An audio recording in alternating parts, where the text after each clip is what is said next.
A text says, "You're on my mind." A bouquet from 1-800-Flowers says, "You're my everything." Heartfelt moments belong in the real world, not just your phone. For 50 years, 1-800-Flowers has helped millions of people make memories that'll last a lifetime with gifts they'll cherish forever. Their expertly curated arrangements and gift baskets ship nationwide with a 100% satisfaction guarantee. Don't wait for the next big moment. Make it when you visit 1-800-Flowers.com/podcast. That's 1-800-Flowers.com/podcast. I've got good news and bad news. Here's the bad news. Most protein bars are packed with sugar and unpronounceable ingredients. The good news? There's a better option. I'm Will, and I created IQ Bar plant protein bars to empower doers like you with clean, delicious, low-sugar brain and body fuel. IQ bars are packed with 12 grams of protein, brain nutrients like magnesium and lion's mane, and zero weird stuff. And right now, you can get 20% off all IQ Bar products, plus free shipping. Try our delicious IQ Bar sampler pack with 7 plant protein bars, 4 hydration mixes, and 4 enhanced coffee sticks. Clean ingredients, amazing taste, and you'll love how you feel. Refuel smarter, hydrate harder, caffeinate larger with IQ Bar. Go to eatiqbar.com and enter code BAR20 to get 20% off all IQ Bar products plus free shipping. Again, go to eatiqbar.com and enter code BAR20. Thanks for being here. This is Car Con Carne, named the best music podcast in Chicago, according to the readers of the Chicago Reader in their Best of 2022 issue. I'm James Van Osdol, and this podcast largely exists thanks to the help of local Chicago area sponsors, like my friends at Suburban Roofing and Siding. They're a family-owned company. They serve the city. They definitely serve the burbs all over the place, and they provide interior and exterior home remodeling services. So as I'm recording this, it's like 75 degrees in Chicago. It is a perfect spring day. Now's the time maybe to get outside, take some inventory of how your home's looking, and call on my guys if you need help with siding, roofing, windows, gutters. They do everything.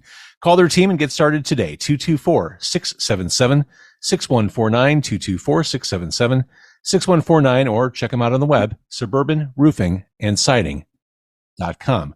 Car Con Carne, also sponsored by Easy Automation, easy-automation.net. A truly smart home, bar, restaurant, intelligent office is never a one-size-fits-all proposition.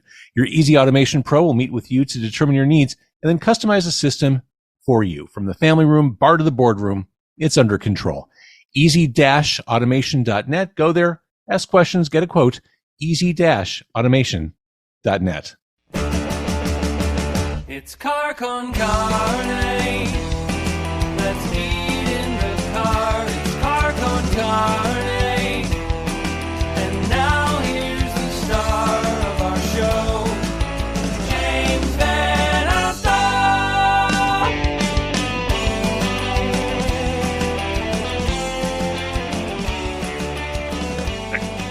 There we go. I should warn you, I started recording because I'm always afraid if I don't start recording, I'll forget to do it before the interview. Yeah. So I'm recording right now, if that's okay. That's fine. Okay. The machine tells me that's going on. Okay, good. I just say from a legal perspective and just a kind and respectful perspective, I want to make sure I say that out loud. So you look like a kind and respectful man. It's true. It's true. I am. Anyways, I'm not, by the way. That's what I've heard. I've heard you're absolutely insufferable. Right. Welcome to Car Con Carne. I'm James Van Osdol. My guest is a legendary and influential drummer, a multiple-time Grammy Award winner, a Rock and Roll Hall of Famer, a film score composer, a man who's responsible for helping write nothing less than some of the most memorable songs of our lifetime. He is Stewart Copeland. Hello, Stewart. Oh, shucks. That all sounds great. Doesn't After it? all that, I can't wait to hear myself speak. I could go on. Sure. Just keep it going, yeah. So May 19th, this is a Chicago-based podcast. May 19th at the Genesee Theatre in Waukegan. It is you. It is Police Deranged for Orchestra. And let's start there because throughout history, Stewart, we've seen artists shy away from revisiting music from their super famous previous bands. This tour is laser focused on the music of the Police, but this isn't a conventional nostalgia trip by any means.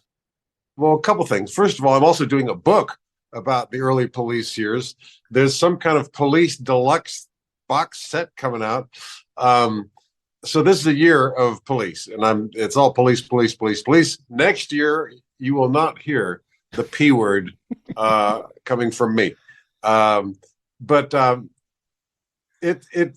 it's easier to look backwards when you're confident of your forward momentum. And, I had a brand new opera open in Italy last summer. I'm working on new projects for the future. So I'm not so scared of revisiting the past. I don't mind looking over my shoulder because I got lots of cool things in front of me. And this particular thing that I'm looking over my shoulder at, which is those police songs for orchestra, is just an exciting project. I've been at it for about a year now. Played maybe 25 shows, burns down the house every time. And it's just a fun mission. And I'm not that precious about revisiting the past. Which is great. And also with the orchestral arrangements, these aren't conventional recitations of the police catalog. Oh, no, no, no. These are completely screwed up, messed up versions. I do indulge in a little game of hide the hit. But the big choruses are there. The big parts that you remember, they're all there. And the parts that aren't the ones that you remember are very police-ish. They're very Stingish and very Andy-ish because they derive from improvisations, jams we did on stage, lost police moments that are completely police, just not the things you heard on the record. With your decades of experience working as a film composer, this seems like a logical connection between the police and what you've done post-police, like putting together these big sprawling new versions of these songs. Yes, the orchestra part was an involuntary education in orchestra that I got from my 20 years as a flinty-eyed hired gun composer for Hollywood. When you're an employee, you learn much more than you do as an artist. I had to learn that, the day Francis Ford Coppola turns around and says, you know what? This is great, Copeland, but we need strings. That's when I had to go and learn how to do strings, and led to a whole education.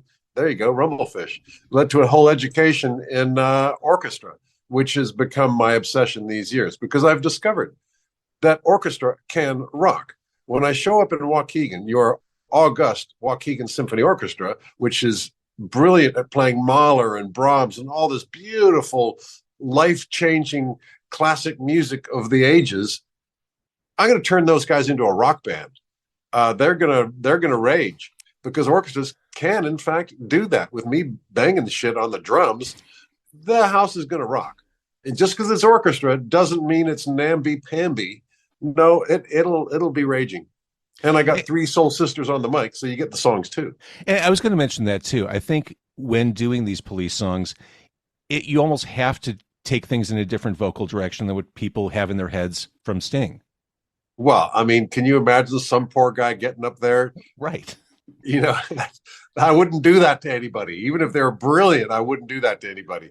But these 3 women on the mic, they really deliver, and they bring a whole timbre, a whole quality to the vocal parts. And I did also do some arranging of the vocals to add some new stuff there, things that I heard Sting do on stage but aren't on the record. And I was able to get all that stuff. The reason what opened me up to all this process in the beginning was a film that I made about the police. Back in the day, I had a movie camera stuck to my face for most of the police experience, from the motels to the stadiums. Then I had all the Super 8 footage and I shot it all, but since you can't really edit it, it's domestic grade stuff. There's no negative, and every time you look at it at a domestic grade projector, you're scratching it. So I put it in a shoebox and forgot about it. And then an amazing thing happened. They invented computers and hard drives. And so suddenly it became possible for me to digitize all this stuff and cut together the home movie from hell. And on the suggestion of a friend, I sent it out to Sundance, who, lo and behold, took it into the festival. And so suddenly my little home movie became like a behemoth. And it eventually came out on Showtime and was released as a film. And so I needed music for that. And I figured the music, the score, as a professional film composer, I got to get it right. But I wanted to use alternative. It had to be police music, but I had to use alternative police music, Right. the things you haven't heard. So that's what took me into these jams, into these lost recordings and such. And once the Scalpel came out, then the orgy began of, having fun with my old band's music. If only they'd listened to me, we could have been nobody. So having fun with police without having to deal with my two highly esteemed colleagues was kind of fun. Oh, I bet. And again, May 19th at the Genesee Police Deranged for Orchestra is what's coming up. And talking about those early days, it's amazing, Stewart. My children know all the police hits. They know all the broad strokes. Isn't that a miracle? Isn't that a miracle? It's wonderful. Kids these days. But what they don't know, I mean, I was a young boy, preteen teen in the 1980s. You guys were my Beatles. And what my children don't have, and subsequent generations, is that perspective that things were so over the top bananas. I mean, the police were everywhere, and especially circa Synchronicity. I mean, it was just. It is hard for people to appreciate. For instance, we listen to Mozart. Sounds like Mozart all over the place. You hear it in Fritos commercials anywhere, and you don't realize it's hard for us to appreciate how mind-boggling it was the first time anyone heard something, whoa, like that. Or Jimi Hendrix. And I mean, Eddie Van Halen came along 10, 20 years later and could do all that stuff times 10. And so it's hard to listen to Hendrix. It's hard to appreciate how mind-boggling it was when it first appeared. Art is like that. But speaking of your kids, and they're listening to classics, presumably they're also into Led Zeppelin and all the other classics. This is not a phenomenon of my age group at all. My age group, we never listened to our parents' music because it was trombones and trumpets and sax and stuff. And this phenomenon of kids listening to music revered by their parents, that's quite astonishing and also very heartwarming. Oh, I love it. And I think it's funny. I think those like rock band type games had a lot to do with it with my son. He was singing Roxanne on one of those games. And I think I can't even do that. See? Well, I'm not saying he was great, but that helped bring, quote, classic music to a totally different generation. It's strange how these things happen. Lemmy's Motorhead, which was beyond obscure, became a huge phenomenon. Everyone wants to get their Lemmy's Motorhead t-shirt pretty much because of Rock Band. I'm cool with however people get to good music. Yeah. Whatever the channel. I think that's fantastic. Before we talk a little more about the police, I should mention earlier this year, you won a Grammy for Divine Tides with Ricky Cash. Oh, I'm glad you brought that up. Best Immersive Audio Album. No surprise, multicultural sounds throughout. And I guess this is new age, but at the end of the day, this is cinematic music. Yeah. In fact, last year for the same album, we did win the New Age Grammy.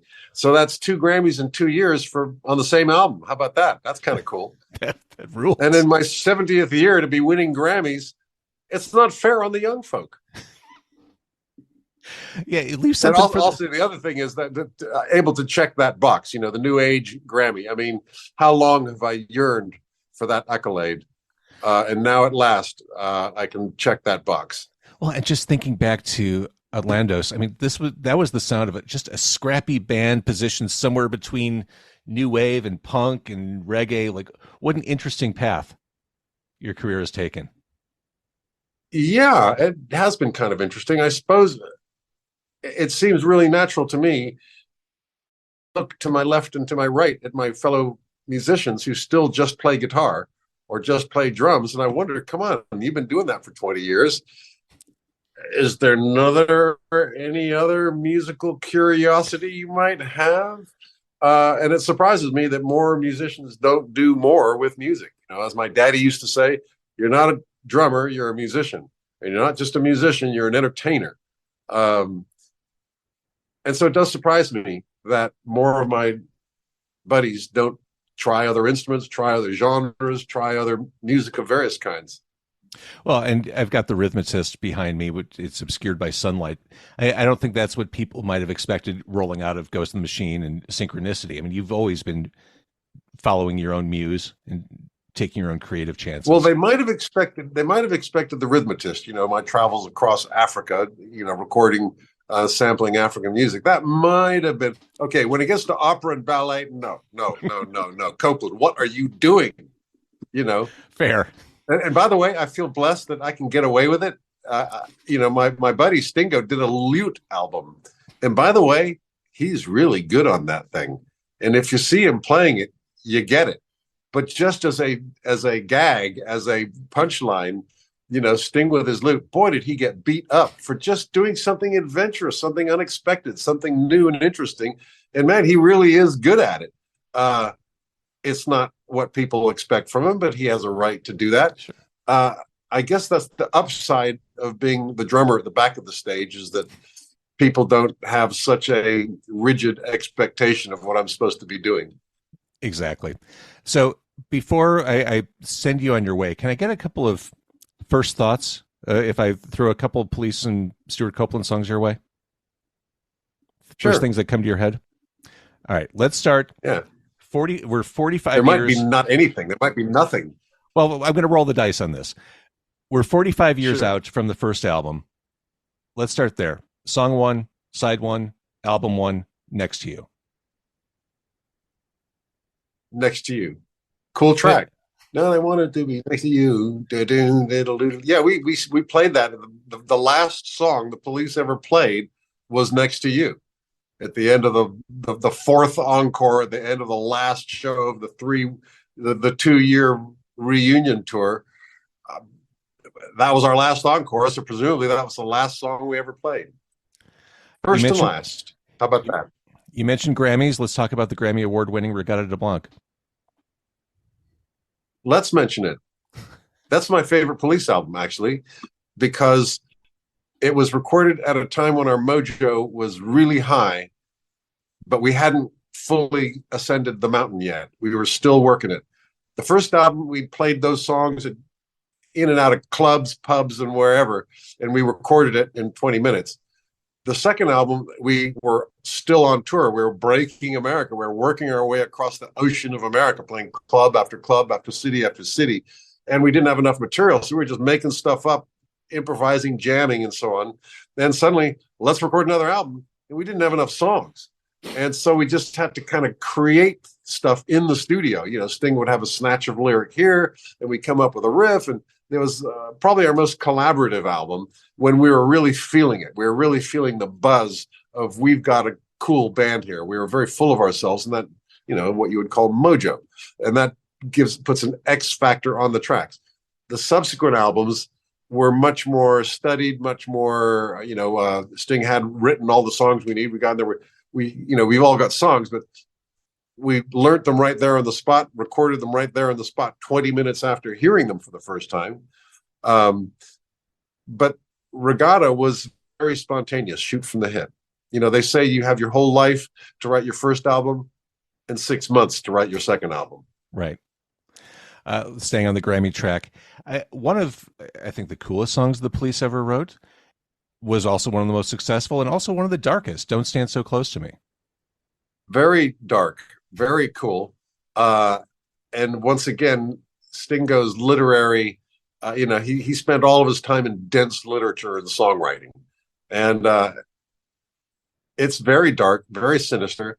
And people misread his songs quite frequently, and which pleases him no end. He loves it. For instance, Every Breath You Take is really screwed up. And he loves it when people say, "Oh, we played your song at our wedding." And that's just perfect. You got to listen. You listen twice. By the way, I had no idea about any of this. Like I say, I was just banging stuff at the back of the stage. I don't know what he was singing about. All I ever saw was the back of his head. That's amazing. But now that I've been working on these songs for this orchestra show, and I had to deal with the lyrics and the voicing and so on, I did come to this uncomfortable conclusion, which I just had to face up to it.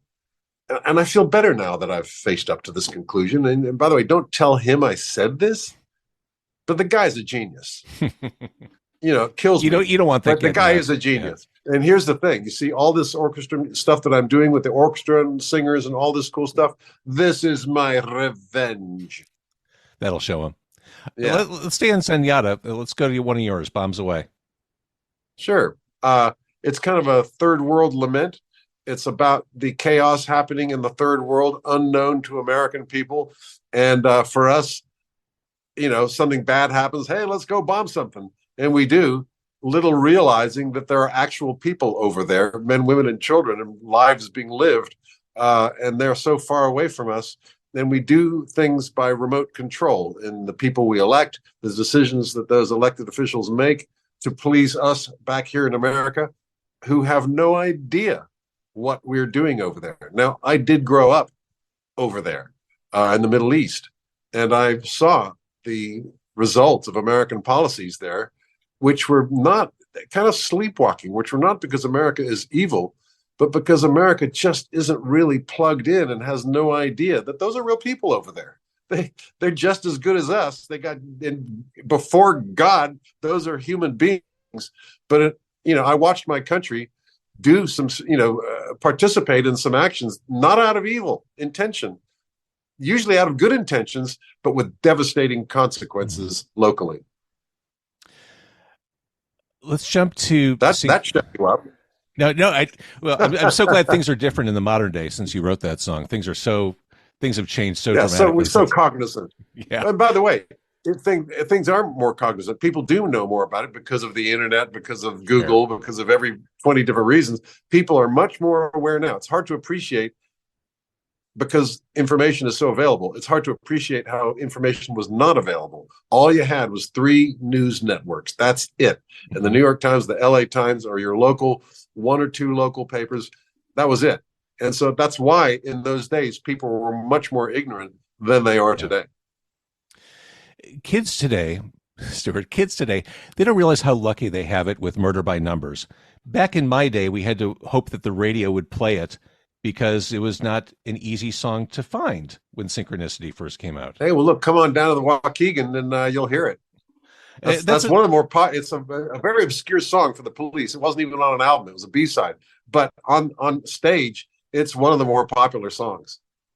Yeah, that's what I'm saying. Like I would hear it played at random on the radio at odd hours. And this is back in the day when you had your cassette deck at the ready to record off the radio in the hopes that I would hear the song as a kid. Yeah. But yeah, now, of course, you can see it at the Genesee in Waukegan. Again, the date of Police Deranged is May 19th. Jumping to Stewart Copeland music, soundtrack challenge. Out of Bounds with Adamant versus Don't Box Me In with Stan Ridgway. Which one wins? I would have to, although I'm very fond of both those guys. Adamant was just the coolest guy ever. And, but I'd go with Don't Box Me In. Stan Ridgway is even cooler than Adamant. All right. And if I don't ask a question about Oysterhead before ending the conversation, I'll probably hear about it. What are the odds of you 3 somehow synchronizing and getting into a studio again? Oh, it's going to happen. Oh, studio, that's tough. But stage, it's about on stage improvisation. It's a jam band. And the folks who come to Oysterhead, which is growing, I mean, years go by between Oysterhead gigs. We've discovered that the more rarely we play, the more excitement there is. Well, last time we played a show in Atlanta of 20,000 people. And what makes it so special is its rarity. And we see each other. We do half an hour rehearsal for a 2-hour show. And we know the beginning, somewhere to begin, something to refer to in the middle, and somehow to close it. That's all we got.